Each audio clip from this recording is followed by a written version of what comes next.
Cleo tries to kill Jeremiah.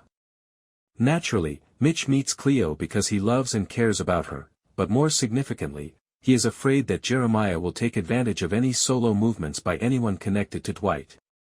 Since living in one's hometown might be somewhat gloomy, Mitch keeps things interesting by bringing her out on a date in the car they used to have great memories in. Mitch agrees when Cleo asks if she may drive, but he later regrets it because Cleo doesn't drive safely. As she admires Tulsa's landscape, Cleo questions whether working with Dwight is a wise move. Despite Dwight's criminal record, Mitch reassures her that he is reliable, and he will never betray Cleo. Furthermore, Mitch emphasizes that he will support Cleo no matter what happens in the future. Cleo's doubts are somewhat allayed by that.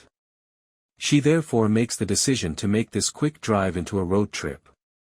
As a result, Mitch suggests that they make a stop to grab some munchies. Apparently, Cleo is a shoplifter and makes Mitch her accomplice, so this turns out to be a rather awful plan. When Cleo drives the car into the Dunmire estate and uses one of the stolen liquor bottles to light Jeremiah's house on fire, just like he did to hers, shoplifting actually pales in comparison to what she does next. Surprisingly, Jeremiah allows Cleo and Mitch to leave his land unscathed after Mitch prevents Cleo from burning his house on fire. Why? He has all the power in his pocket. If Jeremiah had murdered Mitch and Cleo and hidden them in his backyard, what may have happened?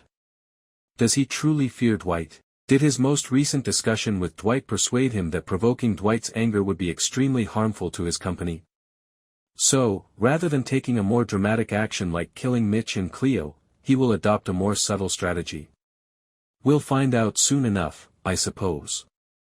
Returning to Cleo and Mitch, the latter chastises Cleo for her mischievous behavior, pointing out that it might have resulted in his imprisonment. Furthermore, the fact that Cleo didn't consider that idea speaks much about her true feelings for Mitch. As a result, Mitch issues a final warning to Cleo: she must never again perform a cowboy trick of that nature. He is aware of the gradual nature of Dwight's plan of retaliation, which he is carrying out on Cleo's behalf. However, he guarantees that Cleo will be satisfied with the outcome. They will have to end this operation, though, if Cleo doesn't trust Dwight and his team and if she undermines whatever plan Dwight has for Jeremiah. We'll have to wait and see if Cleo keeps her commitment to stop making mistakes.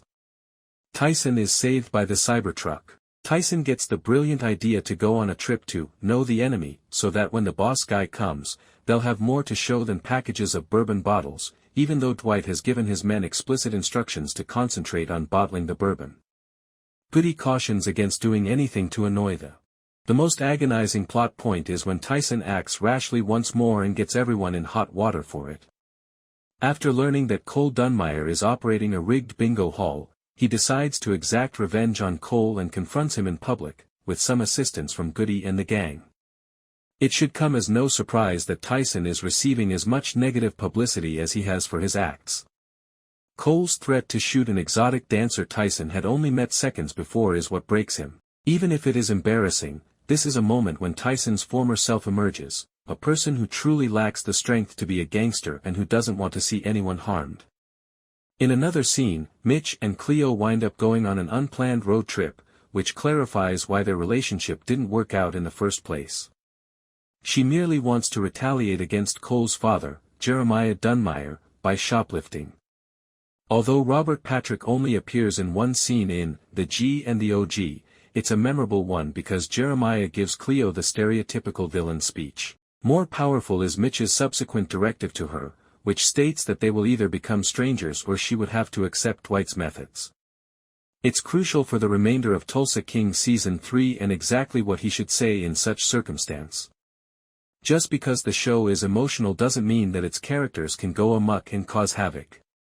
The emergence of the Armand subplot is another illustration of this. Clara, Armand's wife, shows in to inform everyone that Armand is missing. This season, he hasn't appeared on TV at all, and he might not now. Since Tulsa King fans are familiar with Armand and understand his significance to the primary ensemble, this announcement is significant even though the character had somewhat reached the conclusion of Season 2. No one in this planet is allowed to live a normal life, despite the existence of both minor and major evils.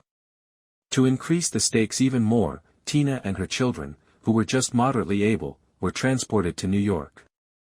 Dwight and his sister Joanne, Annabella Shora, are traveling to the Montague distillery at the start of episode 3. Given Jeremiah's wealth and connections, the entire crew is already present and a little uneasy about the magnitude of the opposition they're up against.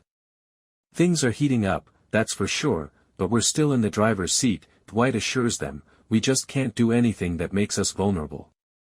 Nothing, these guys are waiting for one King mistake. He wraps up with the suggestion that they need to know the enemy. Dunmire wanna take us all out, one by one, Tyson, J. Will, says, in the context of the recent threat. Editor's note, Tulsa King Season 3 Episode 3 spoilers are included in the recap below.